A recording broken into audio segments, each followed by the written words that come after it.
Hello students, good morning everyone. उम्मीद करता हूँ आप सब बहुत अच्छे होंगे और ऑनलाइन क्लासेस से अपनी स्टडी बहुत अच्छे से कर रहे होंगे। बेटा, हम फर्स्ट यूनिट का डी चैप्टर पढ़ रहे हैं पिछले कुछ टाइम से। और फर्स्ट यूनिट के डी चैप्टर में बेटा हमने कैपेसिटर्स को डिटेल से पढ़ा है। 3 टाइप्स ऑफ कैपेसिटर हमने पढ़े। कैपेसिटर की कैपेसिटी हमने फाइंड करना सीखा है। आज बेटा हम एक कैपेसिटर में स्टोर होने वाली एनर्जी के बारे में डिटेल से पढ़ने वाले हैं। That is energy stored in a capacitor. इसके लिए बेटा हमें करना क्या होगा, देखिए। हमने बेटा एक कैपेसिटर लिया। आप देख पा रहे हैं बेटा, ये कैपेसिटर की 2 प्लेट हैं। ये कैपेसिटर की पहली प्लेट है, ये कैपेसिटर की दूसरी प्लेट है। पहले प्लेट को हमने बेटा हाई पोटेंशियल से कनेक्ट किया, इसके ऊपर पॉजिटिव चार्ज आया।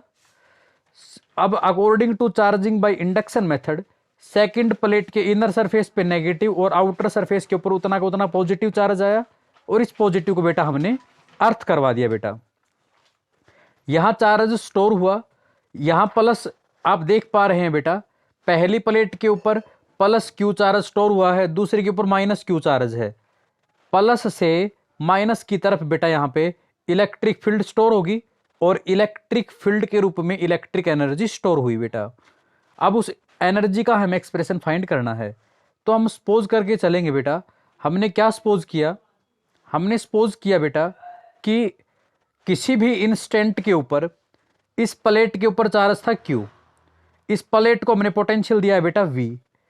इस पोटेंशियल V की वजह से इस चार्ज Q से आगे मान करके चलें एक स्मॉल चार्ज dQ हमें देना है बेटा। तो स्मॉल चार्ज dQ देने में हमने बेटा स्मॉल वर्क डन dQ किया। dQ का फॉर्मूला क्या होगा बेटा? Work done is equal to potential multiply charge. अब आप कहोगे कि सर वर्क डन का फॉर्मूला तो फोर्स मल्टीप्लाई डिस्प्लेसमेंट होता है। अब आप ये क्यों कह रहे हो कि वर्क डन का फॉर्मूला पोटेंशियल गुणा चार्ज होगा? तो बेटा वो मैं इसलिए कह रहा हूं क्योंकि वर्क डन 2 प्रकार का होता है। एक है बेटा हमारे पास मैकेनिकल वर्क। जब बात मैकेनिकल वर्क की जाए तब हमारे पास वर्क डन होता है फोर्स इंटू डिस्टेंस। और जब बेटा इलेक्ट्रिक वर्क की हम बात करें तो वर्क डन होता है पोटेंशियल मल्टीप्लाई चार्ज। अब DW तो स्मॉल वर्क डन आया। कंप्लीट वर्क फाइंड करने के लिए हमें इंटीग्रेशन करना पड़ेगा। इंटीग्रेशन करने से पहले हमने क्या किया? V की वैल्यू पुट करवा दी। कहां से? As C is equal to Q over V। Then V ऊपर उठ के आएगा बेटा तो C नीचे चला जाएगा, तो V होगा Q ओवर C। V की वैल्यू हमने यहां पे पुट करवा दी है बेटा। अब उससे आगे देखिए बेटा, हमने दोनों तरफ जब इंटीग्रेशन किया तो DW का इंटीग्रेशन तो होगा बेटा W। Q over C into DQ का इंटीग्रेशन। अब Q वेरी कर रहा है, चार्ज वेरी कर रहा है बेटा। कहां से कहां वेरी किया है चार्ज ने? तो बेटा चार्ज ने हमारे पास वेरी किया है 0 से कैपिटल Q तक। इंटीग्रेशन आप सबको पता है, क्यू इंटू DQ का इंटीग्रेशन क्या होगा? Q square by 2। और लिमिट कहां से कहां तक है बेटा? 0 से लेकर के कैपिटल Q तक। अब देखिए इंटीग्रेशन हो गया बेटा। इंटीग्रेशन की लिमिट को हमने सोल्व किया, upper limit minus lower limit, तो वर्क डन हमारे पास आ गया W is equal to Q square over 2C। अब बेटा ये जो वर्क डन है ना, यही किसके रूप में स्टोर होगा? एनर्जी के रूप में। That is U is equal to Q square over 2C। अब बेटा एक फॉर्मूला हम और पढ़ते हैं। वो एक और फॉर्मूला क्या है उसके लिए हम आगे चलते हैं बेटा। As we know that C होता है बेटा Q ओवर V। तो Q यहां से कितना हो गया? C into V। अभी अभी मैंने आपको फॉर्मूला बताया था वर्क डन का, कितना? Q square over 2C। तो बेटा नीचे हमने 2C तो लिख लिया, 2C तो नीचे लिखा हुआ है। अब Q की जगह ऊपर जो Q का स्क्वायर था ना, उसकी जगह हमने क्या लिखवा दिया? C square V square. एक C से एक C कैंसिल हो गया, क्या रह गया बेटा? Half of C multiply V का square.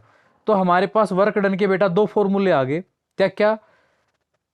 W is equal to half of CV square और Q स्क्वायर ओवर 2C। और यही क्या है बेटा? हमारा energy store in the capacitor. ये था बेटा हमारा पहला टॉपिक। अगला टॉपिक बेटा एनर्जी डेंसिटी। बेटा कभी भी डेंसिटी फाइंड की जाती है ना, किसी भी चीज की डेंसिटी निकालनी हो बेटा, मास की डेंसिटी निकालनी हो, एनर्जी की निकालनी हो, हम किसी भी चीज की डेंसिटी, चार्ज की डेंसिटी निकाल रहे हो, तो बेटा देखा जाएगा कि ऑब्जेक्ट कैसा है। यदि बेटा ऑब्जेक्ट लीनियर है तो वहां पे लीनियर चार्ज डेंसिटी लैम्डा पढ़ी जाएगी। प्लेन ऑब्जेक्ट है तो बेटा वहां पे डेंसिटी सरफेस डेंसिटी सिग्मा पढ़ी जाती है। और जब बेटा हमारे पास सॉलिड ऑब्जेक्ट होता है तो वह वॉल्यूम डेंसिटी पढ़ी जाती है। अब बेटा कैपेसिटर तो सॉलिड ऑब्जेक्ट होता है तो वॉल्यूम डेंसिटी पढ़ी जाएगी, तो क्या हो जाएगा एनर्जी बटे वॉल्यूम। तो देखो हमने यहां पे क्या किया, एनर्जी डेंसिटी को बेटा स्मॉल यू से रिप्रेजेंट करते हैं। फॉर्मूला क्या होगा, total energy with in plates, capacitor की प्लेट के अंदर जो एनर्जी स्टोर हुई है वो पर यूनिट वॉल्यूम। क्योंकि सॉलिड ऑब्जेक्ट है तो वॉल्यूम होता है तो वॉल्यूम से डिवाइड किया बेटा हमने। अब देखो एनर्जी की वैल्यू पुट करवाई बेटा हमने, क्या होता है फॉर्मूला एनर्जी का, half of C V square. नीचे वॉल्यूम, वॉल्यूम क्या होता है बेटा, वॉल्यूम होता है area of cross section A multiply distance D. अब बेटा पोटेंशियल का एक फॉर्मूला होता है इलेक्ट्रिक फील्ड मल्टीप्लाई डिस्टेंस। तो वी का स्क्वायर चाहिए ना अपने को, तो वी का स्क्वायर कितना हो जाएगा, ई का भी स्क्वायर कर देंगे बेटा और डी का भी स्क्वायर कर देंगे। तो हमारे पास बेटा वी के स्क्वायर की वैल्यू पुट करवाई तो बेटा एनर्जी कितना आ गया, ये वाला बेटा हाफ ऑफ सी।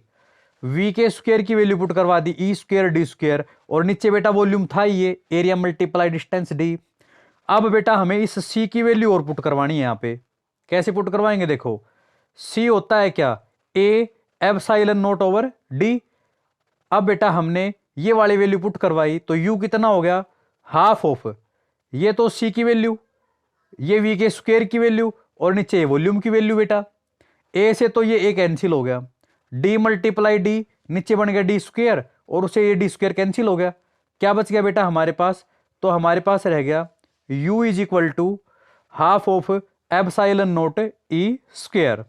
तो ये था बेटा हमारा एनर्जी डेंसिटी। नेक्स्ट बेटा